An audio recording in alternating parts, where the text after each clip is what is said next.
So yun na nga kakapasok lamang na balita na ipepresenta ng House Prosecution Panel kasama sa listahan ng kanilang ipepresenta si Mary Grace Piatos. Dito malilintikan itong mga House Prosecutor. Diyos ko po naman, dati nga, tinatanong nyo, sino si Mary Grace Piatos? Hindi nyo nga kilala.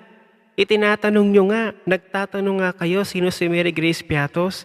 Hindi ba may mga memes pa kayo, may mga pinapakalat pa kayo? Sino si Mary Grace Piatos? Hindi nyo nga sila kilala noon. Tapos ngayon, tetestigo si Mary Grace Piatos? Hindi naman halata, ano? Baka pag-isipan kayo ng taong bayan na kayo gumagawa ng script. Ha? House Prosecutor? Tapos ito po yung kabobohan ni Joel Chua. Ang sabi niya, material witness po yan. Lalong-lalo na sa confidential fund. Pag hindi siya or si Mary Grace Piatos lumutang, ibig sabihin, bogus yan. Kung lumutang naman siya, pwede namin siyang ma-cross-examine. Diyos ko po, mga babayang kongresista, ang sabi niyo noon hindi niyo siya kilala.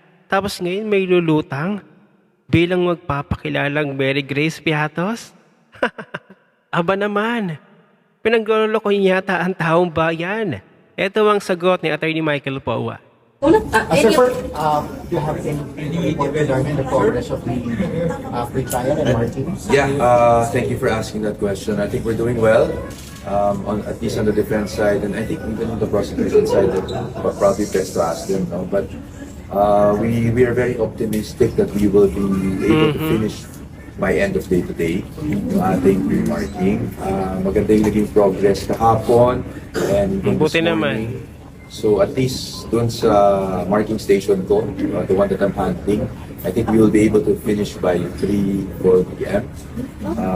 I also consulted my co-counsels sa defense team and sila din, we're very optimistic na matatapos din nila yung marking, kanya-kanyang marking nila. So, yeah, hopefully matapos talaga. Of course, hindi natin alam kung magkaroon ng complications sa mga documents this afternoon. Pero we're very optimistic na matatapos by end of day today. Kung ma-extend man, baka tomorrow, yun na yung latest. Sir, nakalista si Mary Grace Piatos at si dating Ombudsman, Deputy Ombudsman Carandang as witnesses ng prosecution. Anong implication nun sa inyo and anong gagawin? Wala naman po, sa amin naman po, yan naman prerogatiba ng prosecution kung sino yung mga witnesses sila. So definitely if they're presented, we will be ready to cross-examine them. Pero nasagot nyo doon sa BIR box? Ayun, cross-examine. We will be filing po yung aming official formal response doon sa manifestation ng ating mga kasamahan, mga kaibigan sa prosecution. We are planning to file that by tomorrow. Pero sir, matatapos, kung plan nyo matapos today yung pre-trial, ano pa po ang point kung by tomorrow magpa-file ng response? Well, yun naman po ay hindi naman ang decision din po niyan ay sa impeachment court. So if hindi naman wala naman pong nagiging implication, we will file our comment by tomorrow. Until 7 p.m. pa rin kayo doon, sir? Today, I think yes, but we're hoping na hindi na kailangan mabot. So, What are the articles left for marking, sir? both articles are still there, Articles 1 and 2.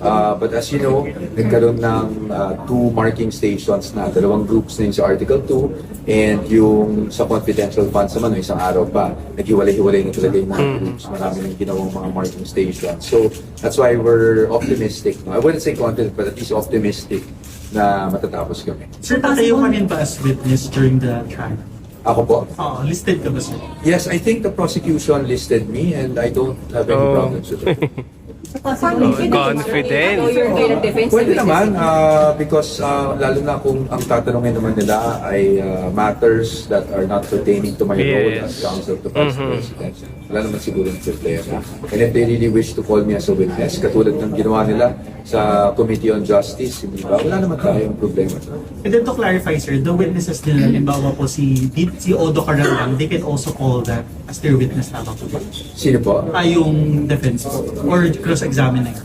We can cross-examine them. We can also call them also, but it's a pre-trial brief namin. Wala naman kaming sinama na ganung witnesses. But definitely, when they're called as witnesses for the prosecution, the defense will have the right to cross-examine the witnesses. So, pero sir, si Mary Grace Piatos, wala po sa defense. Wala po sa defense. Ang narinig ko, Wala sa defense. Banggit daw that part siya ng witnesses ng prosecution. That's paano kaya probably mangyayari the nito? prosecution. Sa amin nga, parati namin sinasabi, once they're presented, they will be subjected to cross-examination on our part. Anong circumstance haharap si VP sa trial, sir?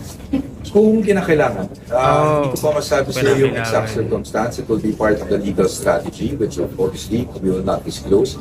But in case kailangan, that will be upon the advice of counsel, which is the defense. But she's willing, sir, pag kinakailangan. Well, I don't want a soundbite kasi na she's willing because I'm sure that's what everyone's asking for. No? But kung kinakailangan, bakit naman hindi siya haharap, diba?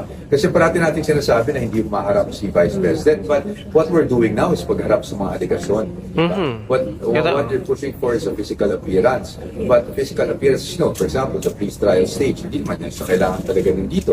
Ano naman ang gagawin niya dito, diba? Kung nandito man siya. So, ang sa atin, kung dumating yung circumstance, kinakailangan niyang humarap, we will be the ones to advise the clients na kailangan niya. Totoo. At doon natin malalaman kung Sir, 5 days So ayun, parang isang katawa-tawa na isama sa listahan ng prosecution team itong si Mary Grace Piatos dahil sa umpisa pa lamang, alam naman natin na hindi talaga kilala sino si Mary Grace Piatos.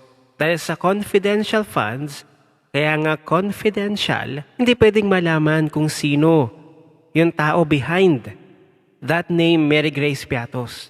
Hindi na siya magiging confidential. So kung magpe-presenta ng tao itong prosecution team, parang lalabas dito, tanim witness or ghost witness. Kasi sa totoo lang they are contradicting themselves. Kasi nasabi nila noon, wala silang mahanap kung sino si Mary Grace Piatos. Walang ganong name sa PSA. Tapos ngayon suddenly, nakalista sa witness ng prosecution team. O baka naman siguro they are hoping na the impeachment court will order Vice President Sara para palabasin or mag-show up itong si Mary Grace Piatos. Baka nagbabaka sakali ang prosecution team sa ganitong agenda nila. Kasi sa totoo lang, they are risking the safety of the said person. Kung lalabas talaga o lilitaw ang isang Mary Grace Piatos mula sa confidential funds. Diba? So dapat lahat ng confidential funds, yung mga nagtatago sa alias na pangalan, dapat ibulgar na rin lahat ng may confidential funds. Hindi lang ang Office of the Vice President. Pero sa totoo lang, kung totoong korte ito at ang prosecution team ay walang maipapalabas o maipipresenta na tao na may pangalan na ganito na may Mary Grace Piatos at yung same na tao na tinutukoy sa issue, ay sigurado makakontempt kayo ng mga judge. Kasi sa una pa lang, di ba, sa kanilang pa-impeachment hearing, yung kanilang tinawag na mini trial, ang sabi nila, wala daw Mary Grace Piatos. Hindi daw nila mahanap. Tapos, ngayon, inilista nila sa kanilang mga listahan ng witnesses. Technically, inamin nila. Sinungaling sila. Di ba? Pero syempre, yung mga makakaliwa dyan sa Kongreso, yung mga kongresistang makakaliwa, alam naman natin ang agenda nila. Gusto nilang ilabas ang tunay na katauhan ni Mary Grace Piatos. Palagay ko dito, matetepok at matotodas ang House prosecution. Kasi nilagay nila sa kahihiyan na mailista si Mary Grace Piatos sa kanilang witness. Na noong una pa lamang ang sabi nila, hindi nila kilala. Wala silang kilalang Mary Grace Piatos. And suddenly, nakalista na bilang kanilang witness. So sa palagay ko may hidden agenda sila. Nagagamitin si Mary Grace Piatos laban kay VP Sara. Well, very confident naman ang defense team ni VP Sara. Sa nakikita naman natin, okay lang sa kanila na gamitin si Mary Grace Piatos. Ang tanong, meron bang ganoon? Ano ang inyong opinion? I-share mo na ang video na ito. Mag-iwan ng comment at like yan sa ibaba at magkita-kita ulit tayo sa susunod na video.